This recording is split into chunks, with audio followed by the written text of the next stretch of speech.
AP CM YS Jagan పాలనా వైఫల్యాలను ప్రజల్లోకి తీసుకువెళ్లడమే ప్రధాన లక్ష్యంగా కార్యక్రమాలకు రూపకల్పన చేసింది టీడీపీ.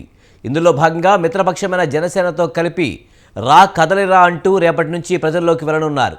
ఇందుకు సంబంధించి సైకిల్, గాజు గ్లాసుతో కూడిన లోగోను ఆవిష్కరించారు తెలుగు తమ్ముళ్లు.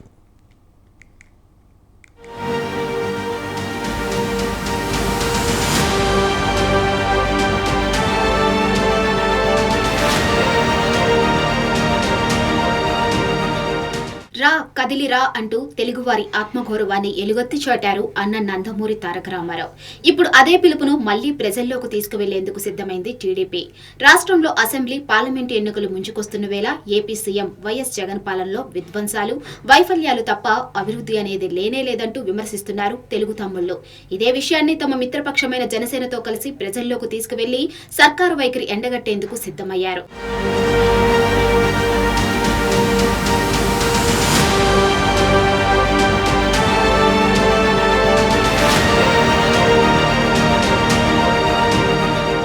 ఈ క్రమంలోనే రెండు పార్టీల తరపున ఉమ్మడి లోగో ఆవిష్కరించారు AP TDP chief Atchannaidu. TDP జెండాలోని సైకిల్, జనసేన గుర్తైన గాజు గ్లాస్ కలిపి ఉమ్మడి లోగోను పార్టీ కేంద్ర కార్యాలయంలో ఆవిష్కరించారు. ఈ సందర్భంగా జగన్ పాలనలో తూర్పారు పెట్టారు అచ్చెన్నాయుడు. వైసీపీ పాలనలో రాష్ట్రం చీకటిమైందని ఆరోపించారు. ఆంధ్రప్రదేశ్ను కాస్త ఆందోళన ప్రదేశ్గా మార్చిన ఘనత జగన్దేనని ఎద్దేవా చేశారు అచ్చెన్నాయుడు. రాష్ట్రంలో ఉన్నటువంటి గ్రామ పంచాయతీ సర్పంచులు, ఎంపీపీలు, జడ్పీటీసీలు, జిల్లా పరిషత్ చైర్మన్స్ పదవిలో ఉన్న వాళ్ళు, లేని వాళ్ళు అందరినీ పిలుస్తున్నాం. 2014 నుంచి 19 వరకు స్థానిక సంస్థలకు ఒక స్వర్ణయుగం. ఒక సర్పంచ్ కి చేసిన, ఎంపీపీకి చేసిన, జిల్లా పరిషత్ చైర్మన్ కి చేసిన ఆ గౌరవాన్ని తీసుకొచ్చినటువంటి పార్టీ ప్రభుత్వం తెలుగుదేశం ప్రభుత్వం. ఈ 4 సంవత్సరాలు 7 మాసాల్లో నిర్వీర్యం చేశారు. ఈ రోజు వీరు ఏ రకంగా నిర్వీర్యం చేశారో ఒకసారి చెప్పడం. రేపు అధికారంలోకి వచ్చిన తర్వాత మళ్ళీ స్థానిక సంస్థల్ని ఏ విధంగా బలోపేతం చేస్తాం, నిధులే రకంగా ఇస్తాం, విధులే రకంగా ఇస్తాం, వారి గౌరవాన్ని ఏ రకంగా పెంచుతామో ఒక మెసేజ్ ఇవ్వాలని చెప్పి రేపు వర్క్ షాప్ కూడా ఏర్పాటు చేసుకున్నాం. టీడీపీ జనసేన ఉమ్మడి కార్యాచరణలో భాగంగా పంచాయతీ సమస్యలపై ఈ నెల 3న సర్పంచులతో రాష్ట్ర స్థాయి సదస్సు నిర్వహించనున్నారు. ఈ నెల 4న బీసీలకు జరిగిన అన్యాయంపై జైహో బీసీ పేరిట మరో రాష్ట్ర స్థాయి సదస్సు ఏర్పాటు చేశారు. ఇక ఈ నెల 5 నుంచి 29 వరకు అన్ని పార్లమెంటు స్థానాల్లో చంద్రబాబు బహిరంగ సభలు ఏర్పాటు చేశారు. ఇందులో భాగంగా మొదట ఈ నెల 5న ఒంగోలులో, 7న విజయవాడ, నరసాపురం పార్లమెంటు పరిధిలో సభలు ఉన్నాయి. ఇక ఎన్టీఆర్ వర్ధంతి అయిన ఈ నెల 18న గుడివాడలో భారీ సభ ఏర్పాటు చేశారు.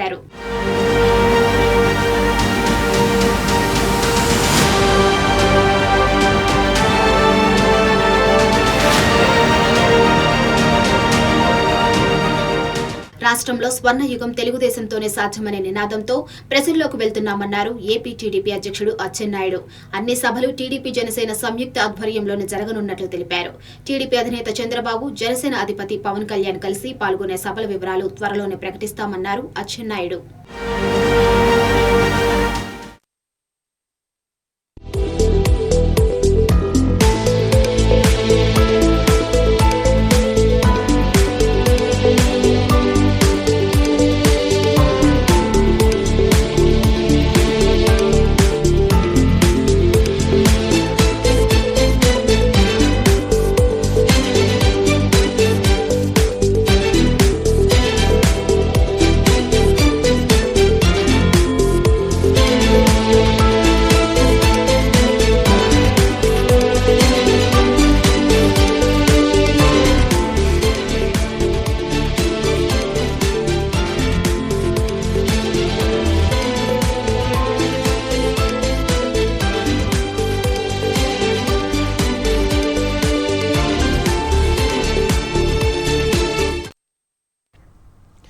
టీడీపీ అధినేత చంద్రబాబు సత్యమణి భువనేశ్వరి నిజం గెలవాలి యాత్ర ఇవాటి నుంచి తిరిగి ప్రారంభం కానుంది. చంద్రబాబు అరెస్టు తర్వాత ప్రాణాలు కోల్పోయిన కార్యకర్తల కుటుంబాలను భువనేశ్వరి పరామర్శించనున్నారు. 3 రోజుల పాటు ఉత్తరాంధ్ర ప్రాంతంలో 3 ఉమ్మడి జిల్లాల్లో భువనేశ్వరి పర్యటించనున్నారు. బాధిత కార్యకర్తల కుటుంబాలకు ఆర్థిక సాయం అందించి భరోసా కల్పించనున్నారు.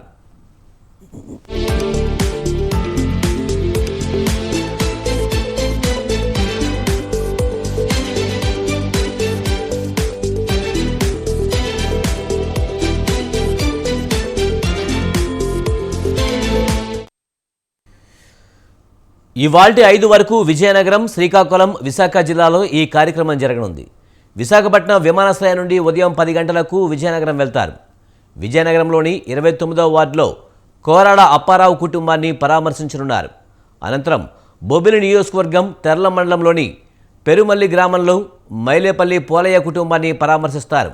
అనంతరం బొబ్బిలి నియోజకవర్గం చీకటిపేట మండలం మోదుగుల వలస పంచాయతీల్లో గూలిపల్లి అప్పారావు కుటుంబాన్ని పరామర్శించనున్నారు. ఈ 3 కుటుంబాలను పరామర్శించిన అనంతరం రాజం నియోజకవర్గంలో బస చేయనున్నారు. రేపు శ్రీకాకుళం జిల్లాలో భువనేశ్వరి పర్యటన ఉంటుంది.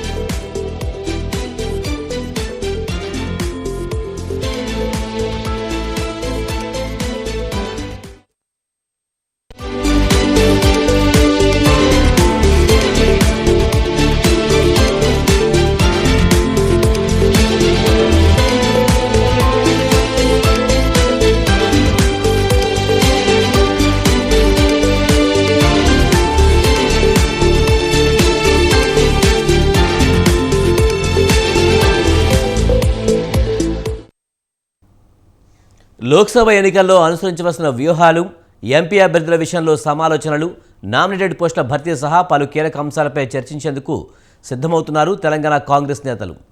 జరగనున్న టీపీసీసీ విస్తృత స్థాయి సమావేశంలో పలు కీలక నిర్ణయాలు తీసుకోనున్నారు.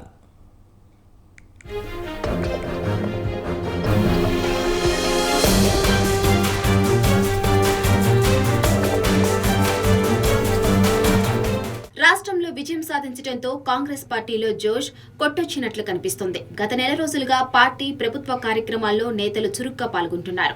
ఇందులో భాగంగా రానున్న లోక్సభ ఎన్నికలను ఎలా ఎదుర్కోవాలి, ఎలాంటి వ్యూహాలు అనుసరించాలి, అభ్యర్థుల ఎంపిక ఎలా ఉండాలి, ఇలా పలు అంశాలపై చర్చించేందుకు సిద్ధమవుతుంది టీపీసీసీ.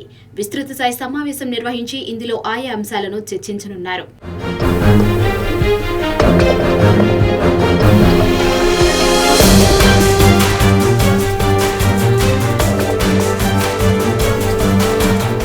మొన్నటి ఎన్నికల్లో కాంగ్రెస్ పార్టీ అధికారంలోకి వచ్చిన హైదరాబాద్ మహానగరంలో మాత్రం చతికిల పడిపోయింది. గ్రేటర్ వ్యాప్తంగా 24 నియోజకవర్గాలు ఉండగా ఒక్కటంటే ఒక్క సీటులోనూ విజయం సాధించలేకపోయింది. దీంతో నగరంలో నెలకొన్న ప్రతికూల పరిస్థితి అధిగమించేందుకు ఇప్పటి నుంచే ప్రయత్నాలు ప్రారంభించింది కాంగ్రెస్ పార్టీ.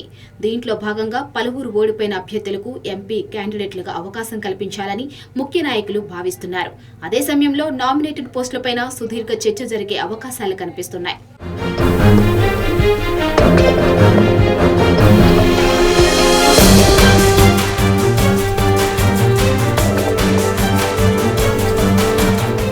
మొన్నటి అసెంబ్లీ ఎన్నికల్లో టికెట్ ఆశించి చివరి నిమిషంలో దక్కని వారు, త్యాగాలు చేసిన వారు, పార్టీని నమ్ముకొని విధేయులుగా ఉన్నవారికి నామినేటెడ్ పోస్టులో ఎక్కువ ప్రాధాన్యం కల్పించనున్నారు. ప్రత్యేకించి అద్దంకి దయాకర్, చిన్నారెడ్డి, వేం నరేందర్ రెడ్డి సహా పలువురు నేతలకు కీలక పదవులు ఇచ్చే అవకాశం ఉందన్న వాదన బలంగా వినిపిస్తుంది.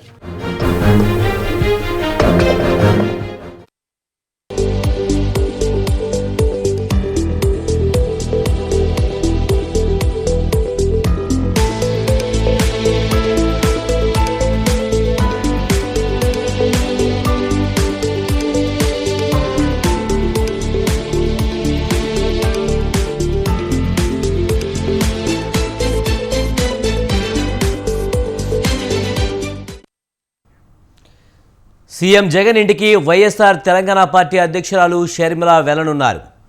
కుటుంబ సభ్యులతో కలిసి కడప నుంచి ప్రత్యేక విమానంలో గన్నవరం వెళ్లి అక్కడి నుంచి తాడేపల్లిలోని ముఖ్యమంత్రి నివాసానికి చేరుకోనున్నారు. కుమారుడు రాజారెడ్డి వివాహ ఆహ్వాన పత్రికను సోదరుడు జగన్కు అందజేయనున్నట్లు షర్మిల సన్నిహితులు తెలిపారు. అనంతరం సాయంత్రం విజయవాడ నుంచి బయలుదేరి ఢిల్లీ వెళ్లనున్నట్లు వివరించారు.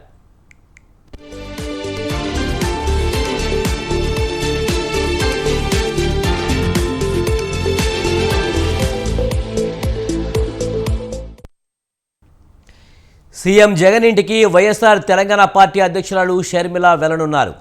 కుటుంబ సభ్యులతో కలిసి కడప నుంచి ప్రత్యేక విమానంలో గన్నవరం వెళ్లి అక్కడి నుంచి తాడేపల్లిలోని ముఖ్యమంత్రి నివాసానికి చేరుకోనున్నారు. కుమారుడు రాజారెడ్డి వివాహ ఆహ్వాన పత్రికను సోదరుడు జగన్కు అందజేయనున్నట్లు షర్మిల సన్నిహితులు తెలిపారు. అనంతరం సాయంత్రం విజయవాడ నుంచి బయలుదేరి ఢిల్లీ వెళ్లనున్నట్లు వివరించారు. ఇదే అంశానికి సంబంధించి మరింత సమాచారాన్ని మా ప్రతినిధి రమేష్ అందిస్తారు. రమేష్, వైఎస్ షర్మిల జగన్తో సమావేశం కానున్నట్టుగా తెలుస్తుంది. పూర్తి సమాచారం ఏంటి? విజయ్, ఈరోజు సాయంత్రం తెలంగాణ వైఎస్ఆర్ కాంగ్రెస్ పార్టీ అధ్యక్షురాలు షర్మిల తాడేపల్లి రానున్నారు. తాడేపల్లిలోని సీఎం జగన్మోహన్ రెడ్డి నివాసానికి వస్తారు. సీఎం జగన్ తో సమావేశం అవుతారు. త్వరలో షర్మిల తనయుడు రాజారెడ్డి వివాహం జరగనటువంటి నేపథ్యంలో షర్మిల జగన్మోహన్ రెడ్డికి వివాహానికి రావాలని ఆహ్వాన పత్రికను అందించేందుకు తాడేపల్లి వస్తూ ఉన్నారు. నిన్ననే ఇరుపులబాటు నుండి వైఎస్ఆర్ సమాధి వద్ద వివాహ ఆహ్వాన పత్రిక నుంచి ఉంచడం జరిగింది. అదేవిధంగా ఈ రోజు సాయంత్రం షర్మిల ఢిల్లీ వెళ్తారు. గన్నవరం ఎయిర్పోర్ట్ నుంచి ఢిల్లీ వెళ్తారు. కాంగ్రెస్ పెద్దలతో కూడా భేటీ అవుతారు. అయితే ఢిల్లీ వెళ్ళడానికన్నా ముందు, కాంగ్రెస్ పార్టీ పెద్దలతో సమావేశం కావడానికన్నా ముందు షర్మిల తాడేపల్లి వస్తూ సీఎం జగన్ తో సమావేశం కావడం అనేది కొంత ఆసక్తిగా మారిందని చెప్పుకోవచ్చు. కేవలం ఇది పెళ్లి ఆహ్వాన పత్రిక ఇవ్వడానికి మాత్రమే షర్మిల జగన్ ను కలిసేందుకు వస్తున్నారని చెప్తున్నప్పటికీ కూడా కొంత రాజకీయ ప్రాధాన్యతను సంతరించుకుందని కూడా చెప్పుకోవాలి. ఎందుకంటే జగన్మోహన్ రెడ్డి కాంగ్రెస్ పార్టీని విభేదించి సొంతగా వైఎస్ఆర్ కాంగ్రెస్ పార్టీని పెట్టుకున్నారు. ఆల్రెడీ కాంగ్రెస్ పార్టీలో ఈరోజు షర్మిల కాంగ్రెస్ పెద్దలతో భేటీ కావడం కావచ్చు, తెలంగాణ వైఎస్ఆర్ టీపీని కాంగ్రెస్ లో విలీనం చేయడం కావచ్చు, అదేవిధంగా ఏపీ కాంగ్రెస్ బాధ్యతలు షర్మిల చూడబోతున్నారనే వార్తలు కూడా వస్తున్నటువంటి నేపథ్యంలో ఇది రాజకీయంగా కూడా కొంత ఆసక్తి అయితే కలిగిస్తుందని చెప్పుకోవచ్చు. కానీ షర్మిల కానీ ఇటు వైఎస్ఆర్ కాంగ్రెస్ పార్టీకి సంబంధించిన నేతలు కానీ కేవలం ఇది కుటుంబ భేటీగా మాత్రమే చెప్తూ ఉన్నారు. షర్మిల తన వివాహ ఆహ్వాన పత్రికను ఇచ్చేందుకు మాత్రమే వస్తున్నట్టుగా ఇటు ఇరువైపులా చెప్తున్నటువంటి పరిస్థితి కూడా ఉంది. విజయ్, రమేష్, ముఖ్యంగా షర్మిల కాంగ్రెస్లో చేరడం ఒకటైతే వైఎస్ఆర్సీపీకి ఈ దళిత ఓట్లు కూడా గండిపడే అవకాశం ఉన్న నేపథ్యంలో ఆ ప్రయత్నాలు కూడా, అంటే ఆమెని పార్టీ కాంగ్రెస్లో చేరకుండా చేసే ప్రయత్నాలు కూడా చేరుతున్నాయనే వార్తలు వస్తున్నాయి. మరి దీనికి సంబంధించిన సమాచారం ఉందా?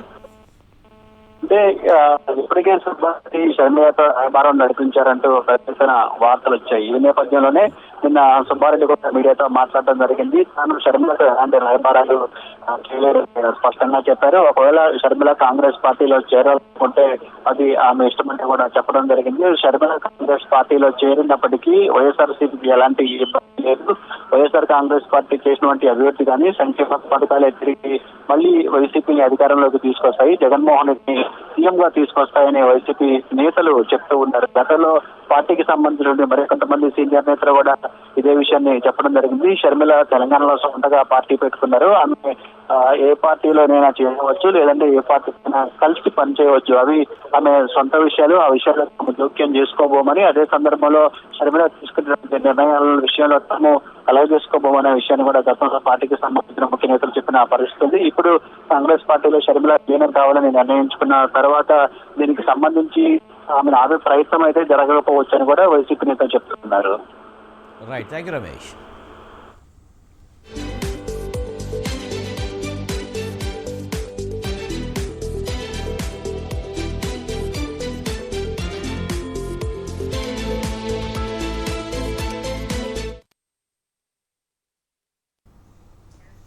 కాకినాడలో రాష్ట్ర వ్యాప్తంగా అమలు చేసే వైఎస్ఆర్ పెన్షన్ పెంపు కార్యక్రమానికి శ్రీకారం చుట్టనున్నారు. జనవరి నుండి 3,000 రూపాయల పెన్షన్ లబ్ధిదారులకు అందించేందుకు ఎన్నికలు ఇచ్చిన హామీని ఆయన నెరవేర్చనున్నారు. కాకినాడలో భారీ బహిరంగ సభ ఏర్పాటు చేసి ఈ కార్యక్రమాన్ని లాంఛనంగా ప్రారంభించనున్నారు. సీఎం పర్యటనకు అన్ని ఏర్పాట్లు పూర్తి చేస్తామంటున్న కాకినాడ సిటీ ఎమ్మెల్యే ద్వారంపూడి చంద్రశేఖర్ రెడ్డితో మా ప్రతినిధి నవీన్ రాజు ఫేస్ టు ఫేస్. స్టేట్మెంట్ను అన్ని రాజకీయ పార్టీలు అయితే గౌరవిస్తుంటాయి. తూర్పుగోదావరి జిల్లా ఎటువైపు ఉంటే అటువైపే అధికార పార్టీ కానీ ప్రతిపక్ష పార్టీ కానీ అధికారంలోకి వస్తామని చెప్పేసి భావిస్తుంటాయి. అదే నేపథ్యంలో సీఎం జగన్మోహన్ రెడ్డి కూడా తూర్పు సెంటిమెంట్గా పెన్షన్ విధానాన్ని 3,000కు పెంచిన పథకాన్ని అయితే కనుక కాకినాడలో రేపు అయితే ప్రారంభించనున్నారు. దానికి సంబంధించి ఇక్కడ కాకినాడలో భారీ ఏర్పాట్లు అయితే చేశారు. అదేవిధంగా దాదాపు 50 కోట్ల రూపాయలు విలువ చేసే అనేక శంకుస్థాపనలు కూడా ఇక్కడి నుంచే సీఎం జగన్మోహన్ రెడ్డి అయితే ప్రారంభించనున్నారు. దీనికి సంబంధించి కాకినాడ సిటీ ఎమ్మెల్యే ద్వారంపూడి చంద్రశేఖర్ రెడ్డి మన దగ్గర ఉన్నారు. ఆయన అడిగి తెలుసుకుందాం. సార్ చెప్పండి, అసలు సీఎం జగన్మోహన్ రెడ్డి వస్తున్న దానికి అసలు ఈ రాజకీయ వేదికగా దీన్ని మార్చాలని అనుకుంటున్నారన్నారు. అంటే ఇక్కడ ఏర్పాట్లు ఏ విధంగా జరుగుతున్నాయి, అసలు దీని ఉద్దేశం ఏంటి? ఒకటండి, జగన్మోహన్ రెడ్డి గారు మొట్టమొదటిగా అంటే తూర్పుగోదావరి జిల్లా కాకినాడ నుంచి ఏదైతే మేనిఫెస్టోలో పెట్టిన హామీలు ఉన్నాయో ఏదైతే దఫాలుగా పెంచుతానని హామీలు ఉన్నాయో అన్నీ కూడా మొట్టమొదటిది పెన్షన్. ఏదైతే 2,000 రూపాయల నుంచి 3,000 రూపాయలు చేస్తానన్నారో అది, అదేవిధంగా ఏదైతే ఆసరా ఉందో మహిళలు 4వ విడత ఇచ్చే కార్యక్రమం కూడా ఈ నెలలోనే, అదేవిధంగా చేయూత కూడా ఏదైతే 18,700 రూపాయలు చేయూత ఇస్తున్నారో అది కూడా 4వ విడత ఈ నెలలోనే అవుతుంది. కాబట్టి ఏదైతే మేనిఫెస్టోలో విడతల వారి ఇచ్చే హామీలు ఏదైతే ఉన్నాయో అన్నీ కూడా పూర్తి అయిపోయే నెల ఈ జనవరి నెల. ఈ జనవరి నెలలో మొట్టమొదటిది పెన్షన్లు కాబట్టి 2,000 నుంచి 3,000 రూపాయల వరకు పెంచుతానని చెప్పి పెంచి చూపించినటువంటి ముఖ్యమంత్రి జగన్మోహన్ రెడ్డి గారు ఆ కార్యక్రమాన్ని రేపు కాకినాడలో పెట్టడం జరుగుతుంది. చాలామంది పెన్షనర్స్ అందరూ కూడా కాకినాడ పట్టణానికి రావడం జరుగుతుంది. ఆయనకి ఆశీర్వాదాలు ఇవ్వడం జరుగుతుంది. అదేవిధంగా ప్రజలందరూ నమ్మారు జగన్మోహన్ రెడ్డి గారిని. ఏదైతే మాట ఇస్తే మాట ప్రకారం చేస్తారు, ఏదైతే మేనిఫెస్టోలో పెడతారో మేనిఫెస్టోలో పెట్టి చేస్తారని భారతదేశంలోనే ఏ ముఖ్యమంత్రి చేయని విధంగా ఈరోజు జగన్మోహన్ రెడ్డి చేస్తారు. మాకు కూడా నాకు ధైర్యంగా ఉన్నాం. మేము కూడా నాయకులుగా జగన్మోహన్ రెడ్డి గారిని పనిచేయటం, ఆయన ముఖ్యమంత్రిగా ఆయన నాయకత్వంలో పనిచేయటం మేము చాలా అదృష్టవంతులుగా భావిస్తున్నాం. మాకంటే ఎక్కువ అదృష్టవంతులు ప్రజలు. దీన్ని హామీ ఇచ్చిన ముఖ్యమంత్రి, హామీలు తీర్చిన ముఖ్యమంత్రి జగన్మోహన్ రెడ్డి కాబట్టి ప్రజలు కూడా చాలా ఆనందంగాను మేము అదృష్టవంతులని వాళ్ళు కూడా భావిస్తున్నారు. ఎంతమంది వస్తారో, ఏర్పాట్లు ఏం చేశారు అండ్ పెన్షన్ తీసుకున్న వాళ్ళు అందరూ వస్తారని నేను భావిస్తున్నాం. అదేవిధంగా జగన్మోహన్ రెడ్డి గారి మీద అభిమానంగా ఉన్న వాళ్ళు అందరూ కూడా హాజరవుతారు సార్. చాలామంది అది చెప్పలేం కదా సార్, అదేమన్నా చెప్పడం అది చెప్పడం ఏం లేదు. అది వస్తారు, జనాలు అంతరాలు వస్తారు. అంటే ఇప్పుడు దీన్ని ఒక రాజకీయ వేదికగా మార్చిపోతున్నారు. అలాగే ముద్రగడ పద్మనాభం ఇలాంటి కొంతమంది వ్యక్తులు అయితే వచ్చి చేరబోతున్నారు అంటారు. అది అందరూ ఎంతవరకు వస్తుందంటారు? నాకు అటువంటి అయితే నాకు క్లారిటీ లేదండి. రాజకీయ వేదంటే ఇది ప్రభుత్వ పథకాలు ఇచ్చేది ప్రాంతమైనా వేదికైనా డిఫరెంట్గా రాజకీయం మాట్లాడతాం. చంద్రబాబు గతంలో ప్రజలు ఎలా మోసం చేశాడు, గతంలో ప్రజలకు ఇస్తాను హామీలను ఎలా నెరవేర్చలేదు, ఇవన్నీ కూడా డిఫరెంట్గా రేపు మాట్లాడే సందర్భాల్లో వస్తాయి. డిఫరెంట్ నాయకులు మాట్లాడే సందర్భాల్లో వచ్చే ఎన్నికలకు సంబంధించి కూడా ఎక్కడి నుంచి ఏమైనా ప్రకటన చేసే అవకాశం ఏమైనా ఉందా? అది నాకు తెలియదండి. మరి అభ్యర్థి నాకు తెలియదు. అది అంత నాయకుడు మన జగన్మోహన్ రెడ్డి చూసుకుంటారు. అది నాకు సంబంధం లేదు. ఈ ఏర్పాట్లకు సంబంధించి అంటే దాదాపు మీరు 50 కోట్ల రూపాయలతో అనేక అభివృద్ధి పనులు చేశారు. ఆయన అక్కడికి వచ్చి స్వయంగా చేయటం లేదనేది అధికారులు కానీ కొంతమంది ప్రజల్లో కానీ ఉంది. అసలు దానికి సంబంధించి ఏంటంటారు? యాక్చువల్గా ఈ కార్యక్రమం పెన్షన్ల కార్యక్రమం 2,000 రూపాయల నుంచి 3,000 రూపాయలు పెంచే కార్యక్రమం ప్రధానమైనది. అది చాలా ఇంపార్టెంట్ కార్యక్రమం. అది డైవర్ట్ అవ్వకూడదనే మేము రోడ్ షో పెట్టలే. రోడ్ షో అంటే ఇనాగ్రేషన్స్ ప్రాంతానికి వెళ్ళి ఇనాగ్రేట్ చేస్తే అది ఒక రోడ్ షో అయిపోతుంది. మళ్ళీ అది టాపిక్, అది డైవర్ట్ అవ్వకూడదనే ఉద్దేశం మీద ఇనాగ్రేషన్స్ అన్ని ఇక్కడ పెట్టి పెన్షన్లు పెంచే కార్యక్రమే ప్రధానమైన కార్యక్రమమే భావించాలి. కాబట్టి ఆ కార్యక్రమం రిస్ట్రిక్ట్ చేయడం జరిగింది. మళ్ళీ త్వరలో ముఖ్యమంత్రి వస్తారు, రోడ్ షో చేస్తాం. తర్వాత ఏదైతే ఇప్పుడు ప్రారంభించినటువంటి అన్నీ ఉన్నాయో అన్నీ కూడా ఆయన పరిశీలిస్తారు. మళ్ళీ ఇది కాకినాడ సిటీ ఎమ్మెల్యే ద్వారంపూడి చంద్రశేఖర్ రెడ్డి అయితే చెప్తున్నారు. అంటే ప్రతిష్టాత్మకంగా కాకినాడలో చేపట్టే అనేక పథకాలను కూడా రేపు ప్రారంభోత్సవం చేయబోతున్నారు. అయితే ముఖ్యంగా చెప్తే కనుక వైసీపీ ఆధ్వర్యంలో ఈ పెన్షన్ పథకాన్ని 3,000కు పెంచే బహుత్తర కార్యక్రమాన్ని అయితే చేపట్టడం జరిగింది. దీనికి సంబంధించి భారీ ఎత్తున అయితే జనం అయితే తరలి వస్తారు, జగన్మోహన్ రెడ్డిని ఆదరిస్తారు. ఎట్టి పరిస్థితుల్లోనూ కూడా మళ్ళీ జగన్మోహన్ రెడ్డి చేసే పథకాలని ఆదరిస్తూ ప్రజలైతే అధికారంలోకి తీసుకొస్తారని చెప్తున్న పరిస్థితి. ఇది తాజా పరిస్థితి. కెమెరామెన్ సురేష్తో నవీన్, స్వతంత్ర న్యూస్, కాకినాడ నుంచి. పార్లమెంటు ఎన్నికలపై అన్ని పార్టీలు ఫోకస్ చేశాయి. తెలంగాణలో బీఆర్ఎస్ పార్టీ ఎప్పటి నుంచే దృష్టి పెట్టింది. ఈ వార్డు నుంచి నియోజకవర్గాల వారీగా సమావేశాలు నిర్వహించబోతుంది. ఈ వార్డు నుంచి 21వ తేదీ వరకు 2 విడతలుగా రోజుకు లోక్సభ నియోజకవర్గం చొప్పున భేటీలు కొనసాగనుంది. తొలి రోజు ఆదిలాబాద్ లోక్సభ నియోజకవర్గం పరిధిలో పార్టీ నేతలతో భేటీ ఏర్పాటు చేశారు. తెలంగాణ భవన్లో పార్టీ వర్కింగ్ ప్రెసిడెంట్ కేటీఆర్ అధ్యక్షతన ఈ మీటింగు ప్రారంభం కానుంది. ఆదిలాబాద్ మాజీ ఎంపీ గోడెం నగేష్తో పాటు ఎమ్మెల్యేలు అనీవ్ జాదవ్, కోవాలక్ష్మి, ఆయా అసెంబ్లీ సెగ్మెంట్లకు చెందిన మాజీ ఎమ్మెల్యేలు, జడ్పీ చైర్మన్లు, నియోజకవర్గాల ఇన్ఛార్జీలు, జిల్లా పార్టీ అధ్యక్షులు, ముఖ్య నేతలు సుమారు 500 మంది పాల్గొంటారు.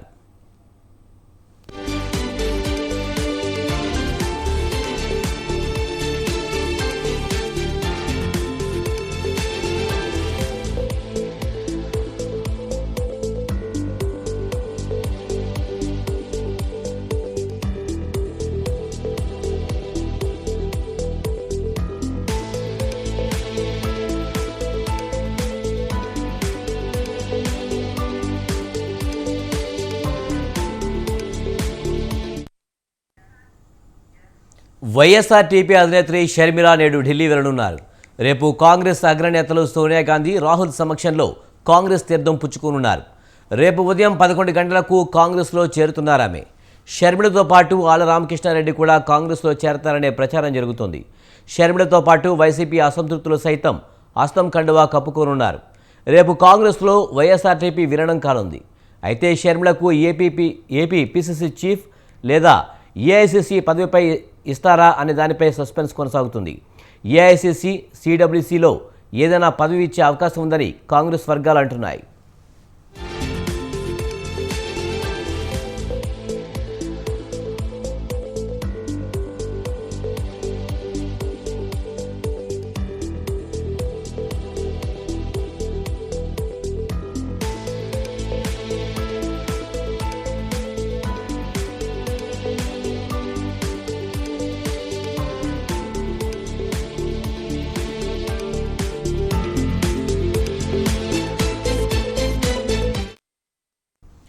వైఎస్ఆర్టీపీ అధినేత్రి షర్మిల నేడు ఢిల్లీ వెళ్లనున్నారు.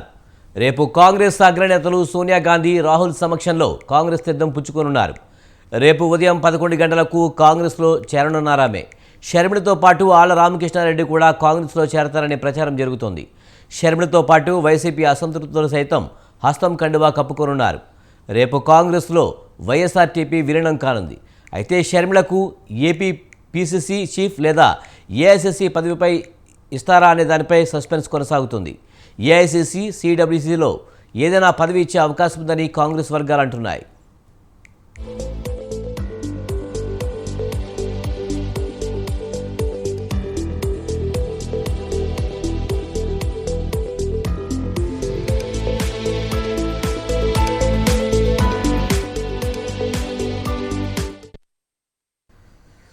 విధులు నిర్వర్తించడంలో ఏమాత్రం రాజీ పడలేదు జొమాటో డెలివరీ బాయ్.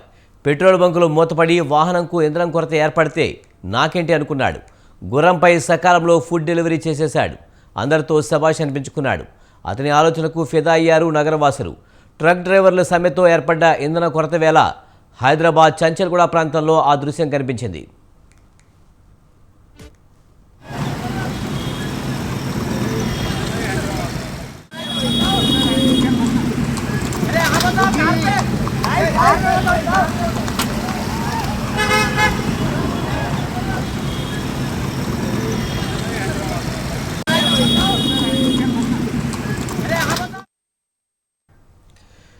విధులు నిర్వర్తించడంలో ఏమాత్రం రాజీ పడలేదు జొమాటో డెలివరీ బాయ్. పెట్రోల్ బంకులు మూతపడి వాహనంకు ఇంధన కొరత ఏర్పడితే నాకేంటి అనుకున్నాడు. గుర్రంపై సకాలంలో ఫుడ్ డెలివరీ చేసేశాడు. అందరితో శభాష్ అనిపించుకున్నాడు. అతని ఆలోచనకు ఫిదా అయ్యారు నగరవాసులు. ట్రక్ డ్రైవర్ల సమ్మెతో ఏర్పడ్డ ఇంధన కొరత వేళ హైదరాబాద్ చంచల్గూడ ప్రాంతంలో ఆ దృశ్యం కనిపించింది.